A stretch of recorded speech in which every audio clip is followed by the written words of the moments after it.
Hallo und herzlich willkommen zu einem weiteren Videotutorial. Ich bin Sonja von The Art of Stamping und heute möchte ich euch zeigen, wie ich die Rose auf dieser Karte mit Polychromos Farbstiften koloriert habe. Vorweg muss ich sagen, dass es sich hier um meinen dritten Anlauf handelt, den Kolorationsprozess zu filmen. Bei jeder Aufnahme ist irgendwas schiefgelaufen. Auch bei der hier ist nicht alles glatt gegangen. Der letzte Teil ist etwas unscharf geworden. Ich hoffe, ihr findet trotzdem Gefallen an dem Video, denn inzwischen fehlen mir einfach die Nerven, das Ganze noch einmal zu filmen. Die Grundlage für meine Koloration bildet ein gefülltes Stempelmotiv aus diesem RVL-Set Petals and Stems. Ich habe den größten Blütenstempel aus dem Set verwendet. Hier seht ihr verschiedene fertig kolorierte Motive, die bei meinen letzten Filmversuchen entstanden sind, die Polychromos-Farben, die ich für die Koloration verwendet habe, sowie zwei noch unkolorierte Stempelabdrücke. Das Motiv habe ich einmal Ton in Ton mit Savanne von Stampin' Up und einmal mit weißer Memories Pigmenttinte von Hero Arts gestempelt. Welche Auswirkungen die unterschiedlichen Stempelfarben auf die fertige Koloration haben, kann man bei einem direkten Vergleich ganz gut erkennen. Während die Farben auf dem linken Ton in Ton gestempelten Motiv gedeckter wirken, stechen sie auf dem rechten mit weißer Pigmenttinte gestempelten Motiv viel stärker hervor.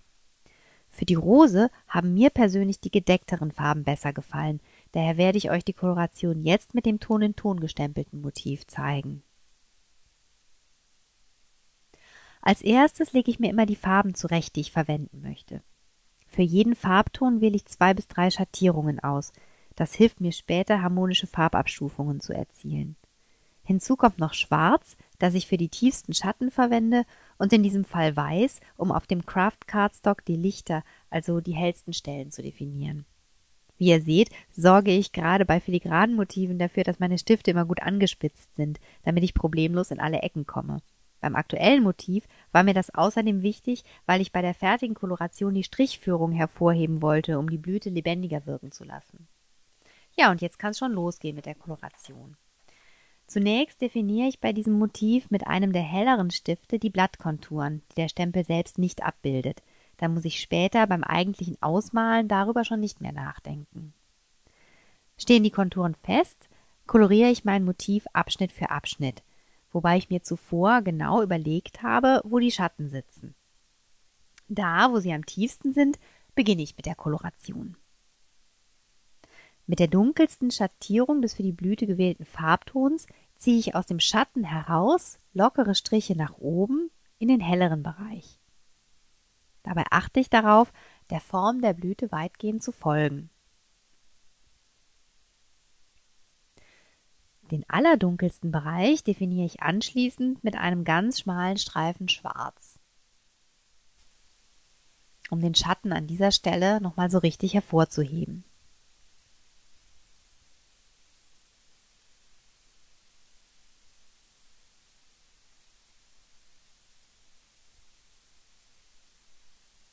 So, diesen schwarzen Streifen verblende ich dann sofort wieder mit der dunkelsten Farbe, um einen harmonischen Übergang zwischen diesen beiden Farben zu schaffen.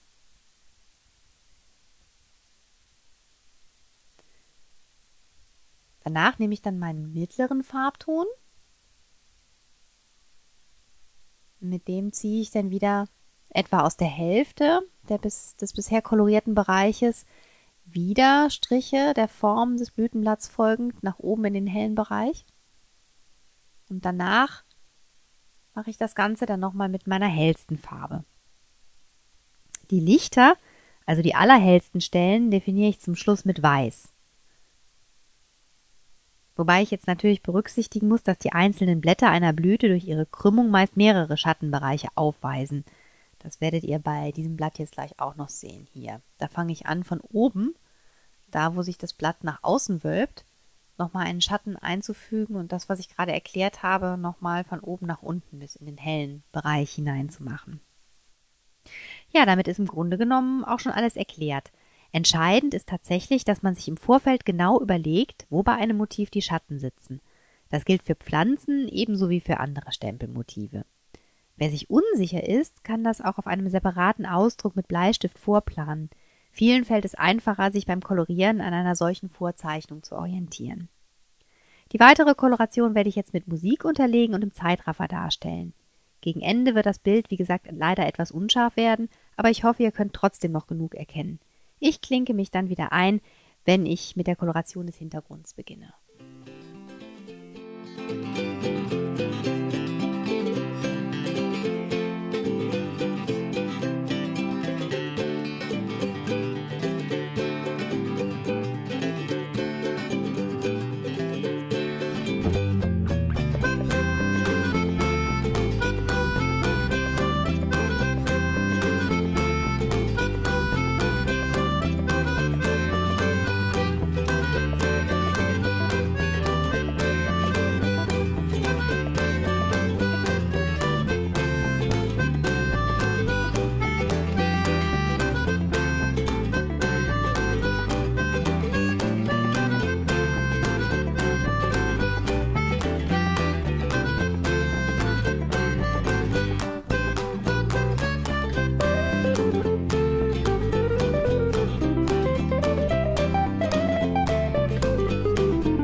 So, die Koloration der Blüte ist jetzt abgeschlossen.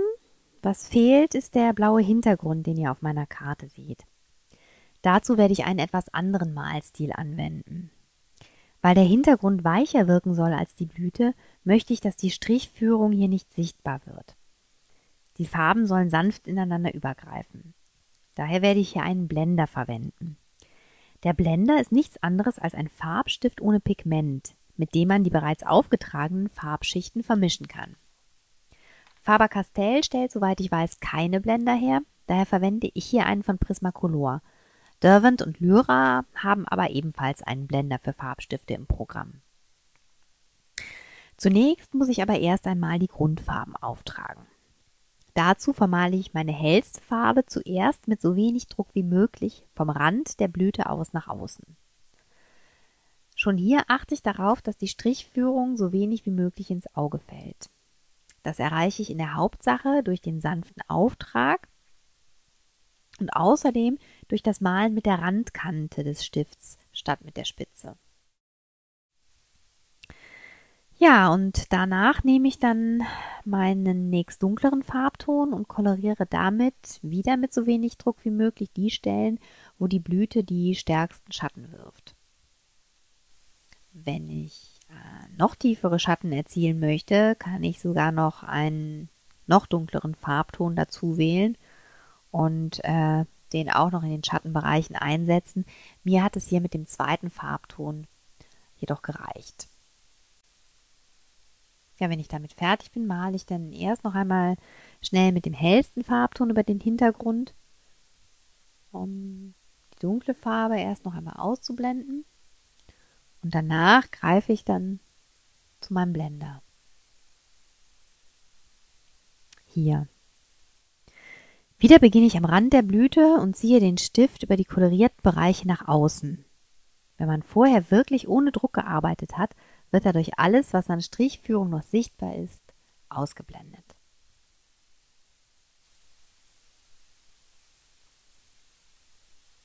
Man kann, glaube ich, trotzdem ganz gut erkennen, dass die Übergänge weicher werden und die Farben schön nach außen hin auslaufen, wenn man mit dem Blender darüber fährt. Ja, und danach ist man dann fertig mit der Koloration.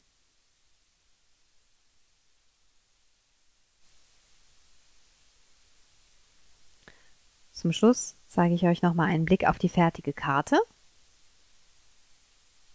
mit der neuen Koloration daneben. Und dann nochmal im Vergleich dazu die Koloration auf dem weißen Stempelabdruck. Die kommt jetzt ins Bild, die natürlich viel knalliger wirkt. Ja, ich hoffe, euch hat das Video gefallen und freue mich natürlich über euer Feedback. Falls ihr Fragen habt, beantworte ich sie gerne auf meinem Blog oder im Kommentarbereich von YouTube.